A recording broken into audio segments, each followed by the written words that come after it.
nisikiliza, anakwenda kubarikiwa na maisha yake hayatobaki kama yalivyo katika jina la Yesu Kristo. Kama mlivyoambiwa mwanzo, sisi ni JCC, Jubilee Christian Church Eastlands Buruburu.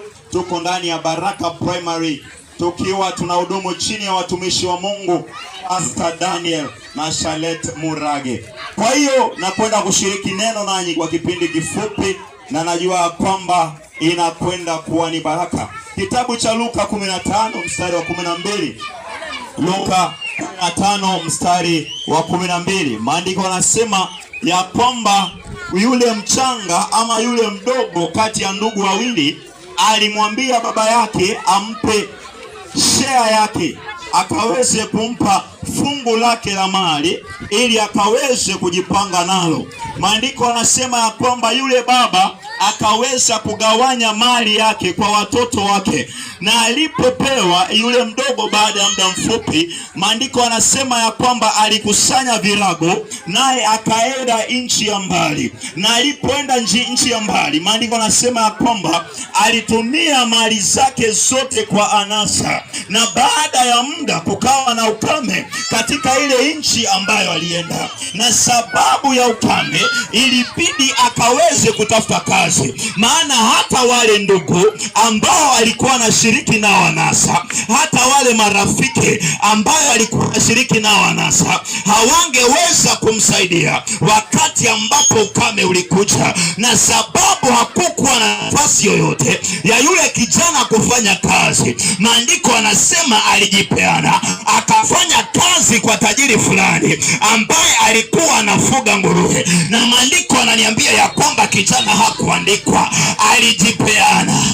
Hakuandikwa, alijipeana. Kwa hiyo hakuwa na haki ya kuitisha mshahara. Ndio maana muda wote akiwa mahali pale hakuwa anapata hata hela ya chakula, hakuwa anapata hata hela ya mavazi, hakuwa anapata hata sehemu ya kukaa. Maandiko anasema alifikia wakati akadiriki kula na nguruwe. Katika mstari wa 17 maandiko anasema alipozingatia ndani ya moyo wake, anasema ni watumishi wangapi wa baba yangu wanakula na kusaza wakati mimi nadiriki kula na nguruwe.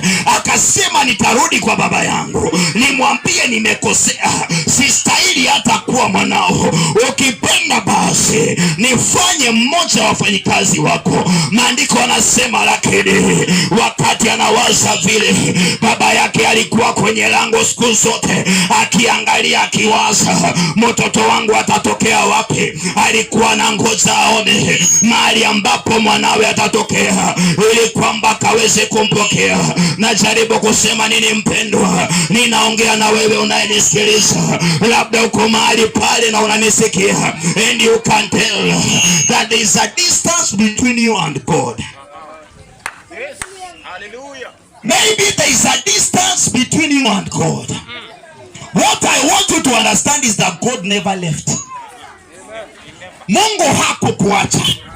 Wapo watu ambao wanalia katika maombi, unauliza, unaimba nyimbo za ajabu ajabu, ukiuliza uko wapi Mungu, uko wapi Yesu? Mungu hajawahi ondoka mahala pake pa enzi. Mungu hajawahi kukiacha kiti chake cha enzi. Kwa hiyo kama unahisi kuna umbali kati yako na Mungu, elewa ya kwamba ni wewe ambaye umemwacha. Mwana mpotevu alikuwa katika nyumba ya baba yake na alipewa vyote ambavyo alihitaji kutoka kwa baba yake. Nimekuja nikwambie wewe unayenisikiliza ya kwamba chochote ambacho unakihitaji Baba wa mbinguni tayari ameshakupa, lakini wewe ndiye ambaye unafaa kuchagua kile ambacho umepewa utakitumia namna gani. Maana wengi wamepewa vipaji lakini wanavitumia katika ulimwengu mwingine na matendo machafu.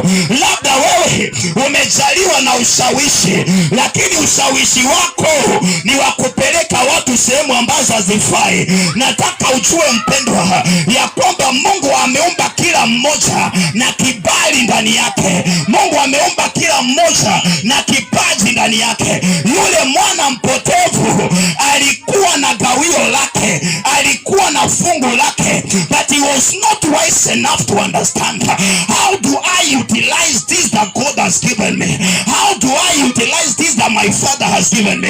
Let me tell you, child of God, umepewa uzima kama yeyote yule, na ule uzima utapeana hesabu.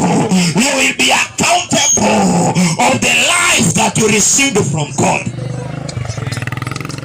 How did your life impact the kingdom? Maisha yako yalisaidiaje ufalme? Mwana mpotevu alimwambia baba yake, nipe mali yangu, nipe mali yangu. And let me tell you something, children of God. Our God is not a selfish God. So if you pray, he will answer. If you ask him for anything, he will give you. But our God is not interested in giving you things more than he's interested in giving you a relationship. Kwa hiyo zaidi ya baraka tu, zaidi ya kujibiwa maombi, Mungu anataka awe na mahusiano na wewe. Wapo wengi ambao waliomba na Mungu akawajibu, na walipojibiwa kama mwana mpotevu waliondoka wakaenda nchi ya mbali, wakamwacha baba yao, wakatambua ya kwamba vile walivyopata katika maombi vinahitaji ukaribu na yule waliyemuomba ili kwamba vikaweze kuendelea kuwepo. Today I want you to understand, child of God, that whatever you received in prayer can only be sustained in prayer. Some of you, after you are blessed, you left church. Leo wewe wendangi kanisa. In fact, you are among the people that attack men of God. Wewe ni kati ya wale watu ambao wanawarushia watumishi wa Mungu mawe.